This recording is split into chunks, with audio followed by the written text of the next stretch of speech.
2026 தேர்தல் தமிழகத்திலே வெற்றி யாருக்கு? இந்தியா டுடே நிறுவனம் வெளியிட்ட அதிரடி கருத்து கணிப்பு. நண்பர்களே, நம்ம போடக்கூடிய வீடியோக்கள் உங்களுக்கு பிடிச்சிருக்கு அப்படின்னா லைக் அண்ட் சப்ஸ்கிரைப் பண்ணிக்கங்க. 2026 தேர்தல் என்று சொன்னாலே நாம் அனைவருக்கும் தெரியும் 4 முனை போட்டி, இல்ல 5 முனை போட்டி அப்படின்னு சொல்றாங்க.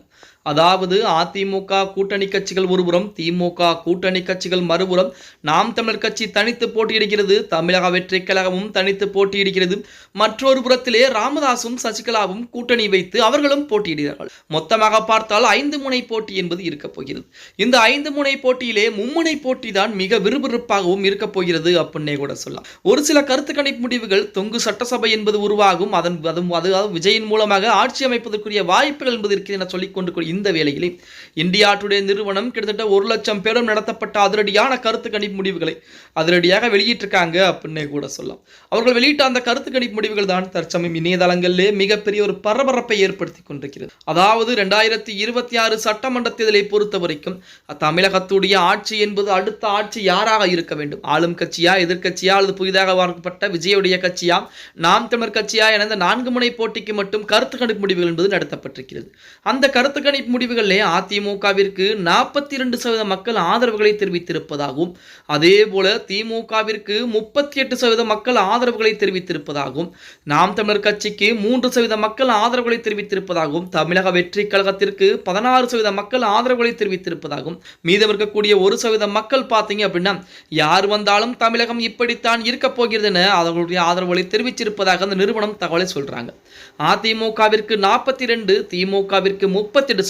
அப்ப இடையில் இருக்கக்கூடிய சதவீதம் என்பது 4% வித்தியாசம் என்பது இருக்கிறது. இந்த 4% வித்தியாசம் என்பது மிகப்பெரிய வித்தியாசம் ஒன்றும் கிடையாது.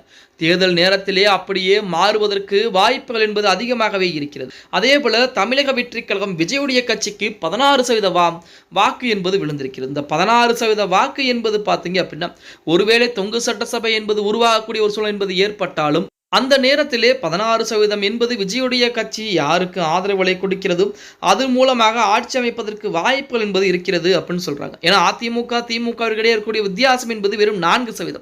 4% என்பது மிகப்பெரிய அளவில் வித்தியாசம் என்பது கிடையாது. தேர்தல் நேரத்திலே கண்டிப்பாக மாற்றம் என்பது வருவதற்கு அதிகப்படியான வாய்ப்புகள் என்பது இருக்கிறது அப்படின்னே கூட சொல்லலாம். தமிழகத்துடைய அடுத்த முதலமைச்சராக யார் வர வேண்டும் என்ற கேள்விக்கு எடப்பாடி பழனிசாமி தான் வர வேண்டும் என்றவும், அதே போல இல்ல ஸ்டாலின் தான் வர வேண்டும் எனவும் மாறி மாறி தமிழக மக்கள் இந்த இருவருக்கும் ஆதரவுகளை அதிகமாகவே கொடுத்திருப்பதாக அந்த நிறுவனம் அதிரடியான கருத்து கணிப்பை வெளியிட்டிருக்காங்க. அந்த கருத்து கணிப்பு முடிவுகள் அரசியல் வட்டாரத்திலே மிகப்பெரிய ஒரு பரபரப்பாக பேசப்படக்கூடிய விஷயமாக இருந்து கொண்டிருக்கிறது அப்படின்னே கூட சொல்லலாம். ஓகே गाइस, வீடியோ பிடிச்சிருந்தா மறக்காம லைக் பண்ணுங்க. அப்படி நம்ம போடக்கூடிய வீடியோ உங்க ஃப்ரெண்ட்ஸ் அண்ட் ஃபேமிலிக்கும் ஒரு ஷேர் பண்ண மறந்துடாதீங்க.